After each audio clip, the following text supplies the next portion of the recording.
So this is a recorded conversation with Lina Gálvez, who is a Spanish member of the European Parliament. He is chair of so-called FEM Committee, Gender Equality and Women's Rights. What is the occasion? Why I wanted to have a conversation with you? It's International Bees Day coming up, and I'm hoping to publish this conversation, the two of us, on International Women's Day. Because what International Women's Day about? It's not a celebration. It is a day of where we put a spotlight on the struggles we have. This is a day when we talk about things that we still need to think about, we still need to address, the pain, the suffering points, and of course, we are both elected leaders. So our role is not just to talk about the things, the pains we see, but the directions. And for, every year, International Women's Day, it's you put a spotlight on different things, and you don't have to. Not every woman has to have the same things.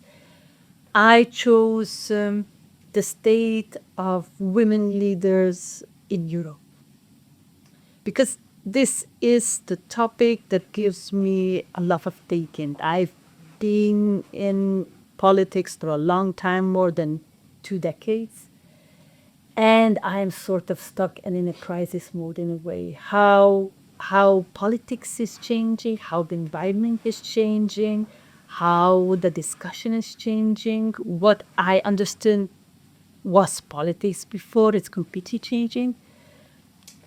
And this is why I wanted to have conversation with you as another woman leader who's been around in politics and who thinks also a lot about our struggles and have personal experiences. Because I don't want to talk about abstract things. I want to talk about our realities. What do we see as dangers? What is the stake here? Because if I look from the outside, and then I'll give the space to you, just to understand how I'm stuck. Because if I look around in the European Union has a female face. We had the president of the European Commission, Ursula von der Leyen. We have the president of the European Parliament, Roberta Metsola. Even if I look at the member states in new rising political powers, I will find women politicians. And I'm not sure what to make of it. And where are we now? And where are we heading? And what are the things we should be looking at more carefully? So here the floor is yours, the space is yours. Help me think and help me orient in this world. So first of all, thank you very much for having me here. For me, it's a great pleasure to be here at the Committee of Regions, especially to be with you. I was fascinated just listening to you. I love listening to you. I think you are a great politician, a great female leader, because you try to do things in a different way that I think is what we should expect or we want also from female political leaders. It's not only being female, but also behave in a different way. Still, power, it is design, it is a structure in a very male manner. And we have to, I always use, I like always a metaphor is like shoes. I mean, it's like there is a shape that we need to get into that shape, but it is not for our feet. It's not for us. So we get there. We are not always comfortable, and in order to be comfortable, sometimes we have to change in order to be comfortable in those in that shape, in those shoes. But it is how power is shaped. It is not for us. So unless we are enough women on decision making, and on those places, it will be very difficult as it is. Also to change that shape. We are still in the phase that women who are in politics are still cutting new paths for other women to follow. For sure. But sometimes we are kind of obliged to do things that at the beginning we will not be doing. I don't know, just an example. This is my second term in Parliament, at the European Parliament, and my first term, my daughter, that just made 15 years old. So she was 8 at that time, yes, when I started at the European Parliament. And she was my first term in Seville, back in Seville. That is not easy to reach Brussels. So I was coming back and forth every week. And it was every week someone asking me, if are your mother? Yes, I am. And where's your daughter? Is my daughter is back in Seville. Who is your daughter with? And but this question was not done to my colleagues in the same situation. So they were not feeling guilty. And probably because they were not feeling guilty, and probably this was someone back home ready to take care of everything domestically. They were not running as crazy people in the airports as I was doing, or missing as I was doing international missions or things because I have to go back home. And so everything was every day. It's different. I think what people don't realize that when you get this question, you start feeling guilty. Of course. All my life I felt I'm a bad mother. Huh? All my life. And it all came from this. That we are good mothers because we are opening the path for them as well. And that is the best inheritance we can give to them, is to be honest with ourselves. If we want to change the world, if we want to transform the world, we are using politics for that, not for other reasons. Just because we want to do good, because we have this public service mood or intention now. So this is something we are doing for them, but not only for them is in a abstract way. For them as well as mothers, is being also honest with ourselves. I was believing this until recent days. And because probably it's because I'm coming from domestic political campaign. I don't want to talk about, but in Hungary, so it's national elections. Well, politics really gets me very dirty. And I've been around, I've seen many elections, and I've never seen politics becoming so dirty. Before, it's worse and worse by every election. And it's happening in the cyberspace. And it's not anymore the clash of policies, but it's about destroying the other person. Politics changed, that it's not about taxation, it's not about family policy, it doesn't matter. Destroying the other person, and people are there to watch blood shedding. And it's becoming terrifying, it's becoming horrible. And the big question for me is, earlier I saw a straight line. Here are we cutting paths for other women in politics, so our daughters can follow. But now how politics is changing, the arena is changing. It's not anymore about policies, the ways of leadership. But it's like when I was a child, I played Mortal Kombat. It's like killing the other, and it's until the last blood. Do you want this for your daughter? No. Put up this question honestly. No. I don't want that for. I have three with comments to do that. I don't want that for my daughter. But what I don't want for my daughter is that she's not in politics, that she's not in decision making, that she's not taking the rules of her destiny, her opportunities, and her life. That is exactly what I don't want. And that is exactly with all these extreme right, new fascists, whatever you want to call it, name it. I don't care about the label.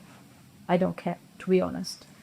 They are trying to do, because feminism is the most democratic movement all over the 20th century and the 21st century. So if you want to empty democracy, if you want to kill democracy, if you want to make democracy something just empty, just having just a name, you really need to kill feminism, because it's central to democracy. It's central to the idea of party. Do you see this intentional? Yeah, of course, and we have numbers.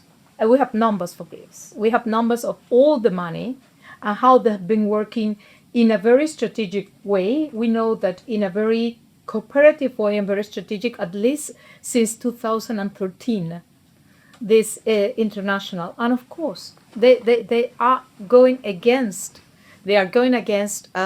changing our mindset in media in a very subtle way, introducing people in parliaments, not just in any commission, but normally in liberties and women's rights commission, in courts, in universities, in media, everywhere, because they want to kill that.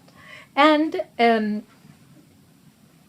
through digital. You have to put up the question. Why?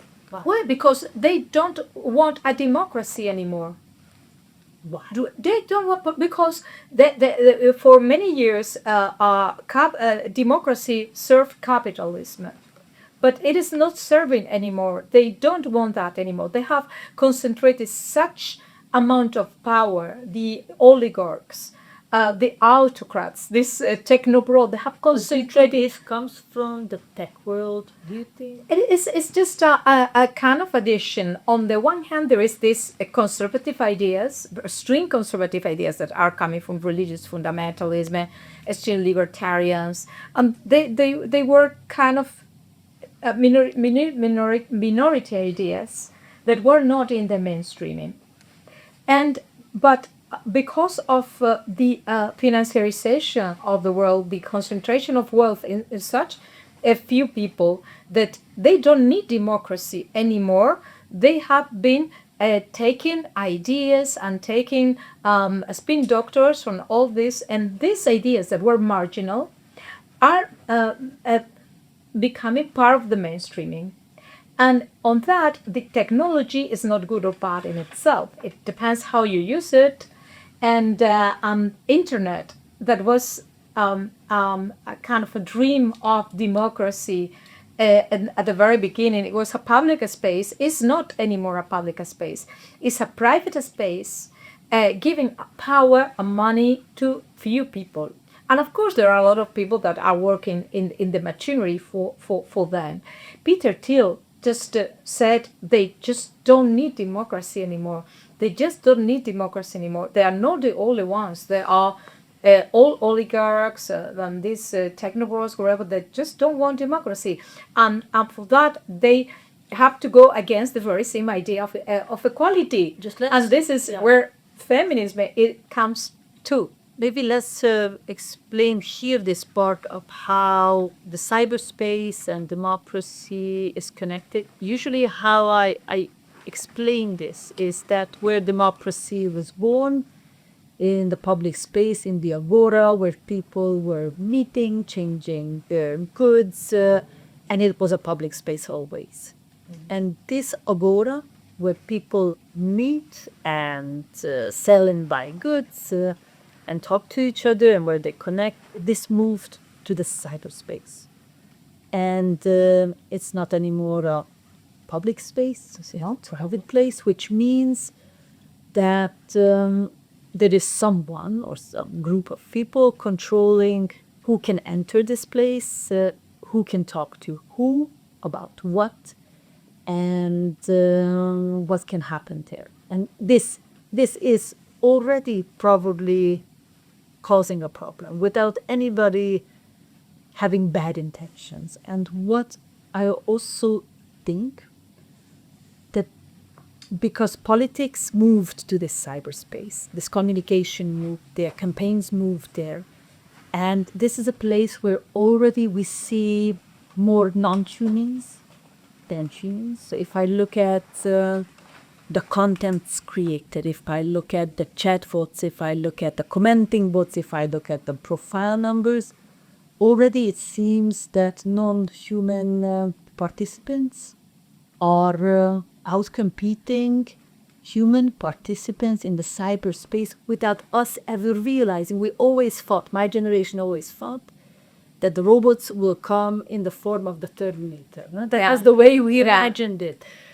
And we did not notice that it's already here and it's in the cyberspace. Yeah, but behind those chatbots and the algorithm, And those algorithms are designed and used in a way by humans.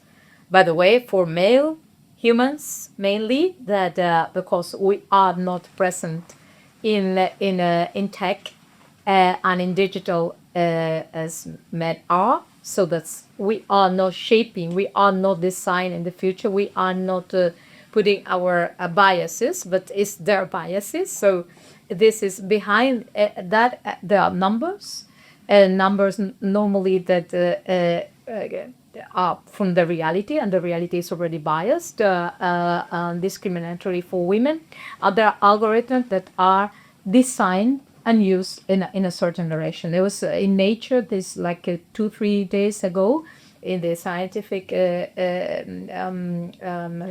Nature magazine. It was done. It was published an article about X, the social media, and the political preferences of users following the kind of the chronological order or the algorithm. No, so if you are just following the chronology, or just say, oh, following that, what is that could be interesting for you? Yes. The algorithm. So.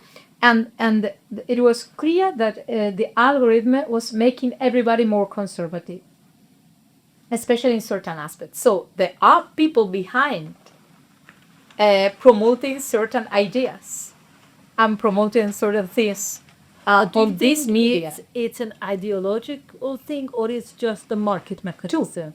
There is an ideological thing on the one hand, and then it is a market mechanism, because it is also clear that hate speeches and hate is more powerful than love. So you make more reaction, you stay longer in this social media. If you are you have anger and you hate someone, or you are fighting someone, and if you stay longer, platforms receive more money because they have more time to offer you services or products or whatever, and they are making more money. So they are promoting this hate of rage baiting, but it's not about this is not about conservatism. It is about but both. it's polarizing very much. So It's polarization. pushing the fear and the anger button. That's on the one hand, but on the other hand, there is also evidences that because they don't believe anymore in democracy, they want to change the mindset of people towards a more autocratic forms of government. They are also introducing, in a way, these ideas in the history. What we learned is that autocracies, totalitarian states, they kill the business. Businesses don't survive these things. yeah, But I never understand how can this be good for this. but because if that is, we take the macro, I mean the whole business. But if you are taking decisions individually and you see that it's something that is going good for you, and even if in a aggregated way it will be bad, and at the end it will be also bad for you, you're taking decisions on the way. It's like in wages, no? I mean, if you are if you take decision just for your company, you say, oh, for me I will have more benefits if I lower my wages. But you say, if everybody lower the wages, who is going to buy your products, my products? So it's very bad, but they still do it, because in a micro level, each one of them is this called the composition problem, and they happen the same. Even if at the end it will be bad for them, they are surfing the wave. They're saying, well, the world is changing, and now we are getting more money and more power that way, and they are shaping the minds of people, especially the young people. And we are seeing now that young male are especially sensitive to these changes, and we see this gap on what young male are voting and young females are voting. It is incredible. In certain countries, there are 20 points of difference. In South Korea is the most segregated country in the world, within the OECD. Okay, there are probably others.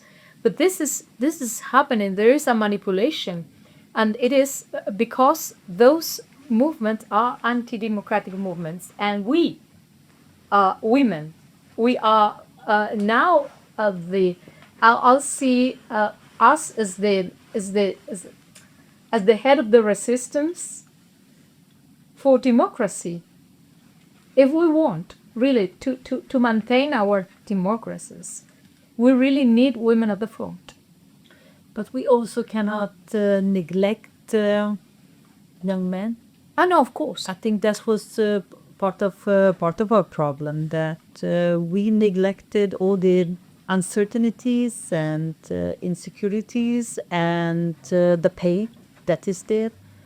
So what I usually see, because I also have a teenager son, and I see his generation's pain and suffering and uncertainties, which are not addressed. And what I understand from, but it gets different from the algorithm and the cyberspace, it's just amplifying all the problem. But this sense of leadership and role and redefining what is the role of men in society, because we women, we are constantly talking about what is our role, our pains, redefining, pushing the norms. We put in all the work in that in the past decades. And maybe men didn't do that. I think that's part of the problem. But if I go back to one of my concerns of today, that politics is becoming so hostile for everyone, not just for women, and get all the same stuff with deep fake videos, with they get the same. But we get more deep fake, and our deep fake are sexualized. They're pornographical in a way. They don't take that, and and that is a bit harsh on us, because, and it's a strategy. It had been always used against us since the witch that were in the fire and so on and so forth. Is that it's a way to discipline all us. I mean, if you said, don't go to the public space, because if you go to the public space, then now it's a digital space, as you were saying before, you will get punished, and you will get naked and in a very pornographic way, whatever. And your that children will see it, discourage other women, especially young women, getting into this public I space. see this as a real threat. So this is, deep fake. I mean, this violence you are talking about, it is against all politicians, is in between politics, but the violence we are suffering is, it's a bit, because it's sexualized, it's pornographic, and that discourage many women to get into politics. But you are completely right on this violence. There is this writer, Giuliano D'Empoli, that I recommend everyone to read his essays. He has also a very nice book. It's a novel, but his essays are very important, because he's identifying how for this extreme right, anti-democratic, new fascist, again, I will not discuss about the label everyone wants to, this international far-right anti-democratic movement, for them it is as important as to find a strong leader that will serve the purposes. This is as important as to destroy the enemy. And that happened in his book. He showed that the first moment in which what happened was the first time Netanyahu was elected, that they really destroy the opposition. It's what they are doing. They are destroying. Now we are seeing in my own country, they are trying to destroy our Prime Minister, Pedro Sanchez, accusing through lawfare his wife, his brother, just trying to destroy the figure in a very violent, without no respect. What we have seen also The same, they were saying Brigitte Macron was a trans man. But before that, they say for Michelle Obama. They say Michelle Obama was not a woman, was trans. And the same for Pedro Sanchez's wife, saying that she's a trans. So they are adapting this misinformation, this violence to each one of the This cultures. is dehumanizing. This is not misinformation. But this is Total destruction of the other person and family and their soul. And this is why my concern is high. I'm always desperate to read other women leaders' books. Because, we're still in this path-cutting periods when we don't find so many prime ministers and presidents who were women. So every time you have someone who did this and they wrote a book, I want to read it to see their path, their way of thinking. And I had I read all 3 books that were out from Angela Merkel. From Sanna Marin, former Prime Minister of Finland, and Jacinda Ardern. And 2 of them, Jacinda Ardern and Sanna Marin, they were writing about this different way of leadership, the role of empathy, how women have the potential to change politics. And they are both out of business. Because they're exhausted. Now give me some hope and point of orientation, because then we have to finish our discussion. So let's lead the discussion with some point of orientation of how should I think about future. So we need more women in politics. We need more women in politics because let's say Jacinda Ardern, I think she's great and she does very well, but she said, well, I'm exhausted. Yeah, it's normal. She's exhausted because it's not only that she's doing her work, but she's also trying to change the system. And a woman on her own, or just a few, can't change the system. We need to be more. So what we need is to encourage, especially young women, but women of all ages, to get into politics. Because if we are more, we will not feel that lonely. But then we have to protect each other. Yes. All women, Yes. independent. Yes, and also we have to convince men that our fight is their fight, because it's a fight for democracy. It's as simple as that, or I see as simple as that. Because what we have now in front of us is a extreme backlash against democracy. It's against feminism because, as I said before, we are the most radical democratic movement in history. We ran out of time, so the last thought will be that we need more women in politics. We need to encourage other women. We need to encourage each other to stay in politics and somehow become resilient without paying a too high price. Prizes. Thank you Yes. very much. Thank you. Thank you very much.